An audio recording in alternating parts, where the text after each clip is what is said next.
And I have a completely different belief around like leadership and what that means today than I did, even 5 years ago. Leaders come up with the vision for everyone else and then tell everyone to do it.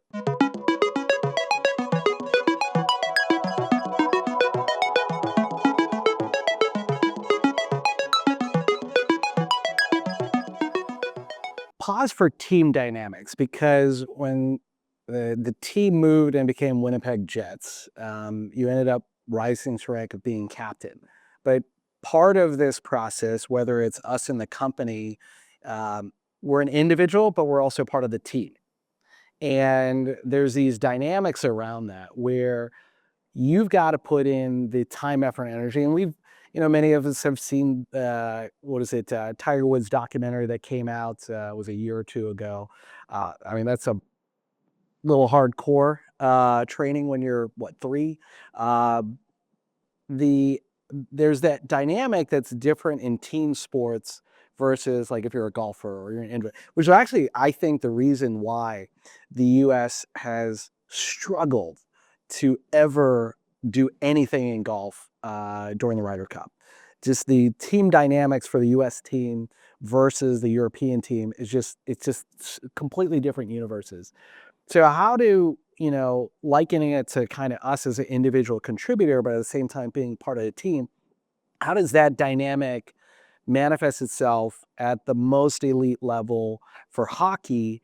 And then that transition of being a player to being a captain, and then the team dynamics and how you look at it, and maybe a different level of pressure or expectation from the coach, from yourself, because like you've now been elevated to a very, very senior position. Yeah, I think I'll answer that like sitting in the chair today. Um, when I was like main captain, even when I was going through my career, I probably wouldn't have had a well formulated answer to that because you're just experiencing it, you're just going through it. And I think what I learned, kind of coming back to what I said about vision, like if your team has that and it's like compelling for everyone, then everything flows from there. I think what gets lost, especially um, in sports at that level, is like there's a lot of assumptions. What's our vision? Well, it's to win the Stanley Cup. Okay, great. Obviously. And that's supposed to be the thing that we're all going after every day. And I think what gets lost in there is, there's that's like a goal or an outcome. That's not a vision. A vision is, something that you can co-create. Everyone can have a piece of.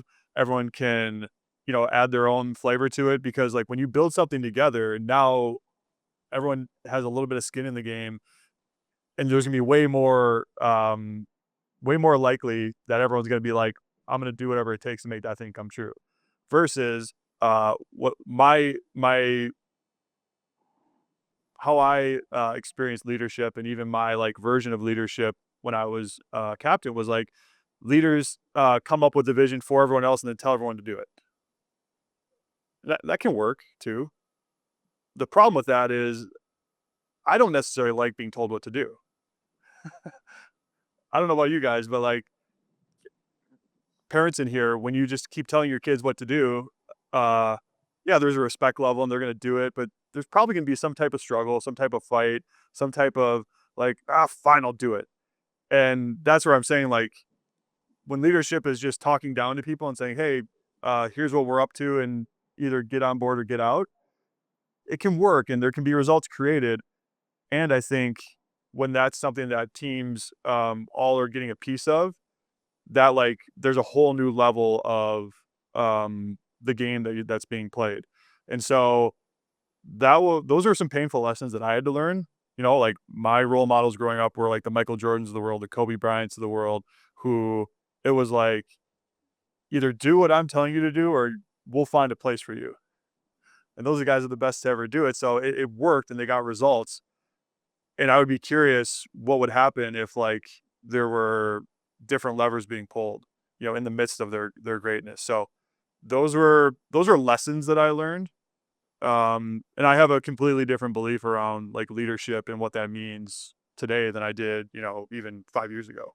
So contrasting maybe like as a captain of the team, there is a level of expectation. What are those dynamics? Like what's the because you're now kind of in two different worlds where you're probably communicating a lot more with the coach. You have a leadership role and how you express that leadership within the rest of the team.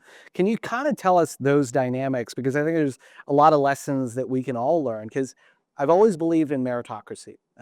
We have our value system, Peach, and H is for humility. And really, it's not just meekness, it's really creating the space to support people who are rising to the top. And it doesn't matter what their age or background or perspective is.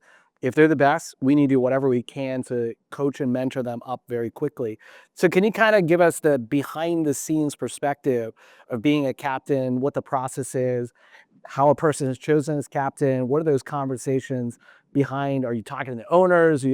How does everything happen? Yeah, I think that process is collaborative between probably the head coach, the general manager, ownership. Like I think that there's, those are like the stakeholders who are going to come up with, okay, who this is who's going to lead the ship.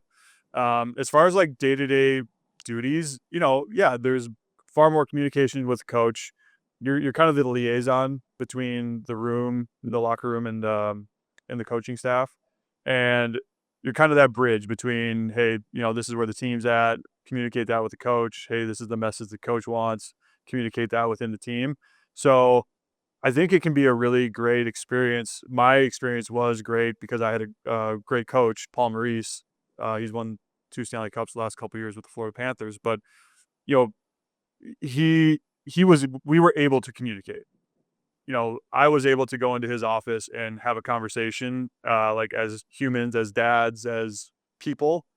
And hockey was a big part of that, obviously, but we were able to just have that type of relationship where if the team needed something that maybe wasn't quite aligned with what he was thinking for that day, like he wanted to know. He wasn't positioned on being right. He wanted to know, and vice versa. If there was something, a gap that he saw with the team that maybe we weren't seeing, that's where I could help sort of stray the ship towards kind of where he wanted us to go. Um, yeah, and then like other logistical things are you talk to the media all the time. And in Canada, you talk to the media all the time.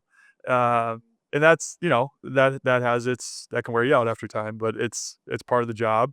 Um, and so those would be kind of just like the, small little tactical things that would separate the NHL captain from the rest of the team.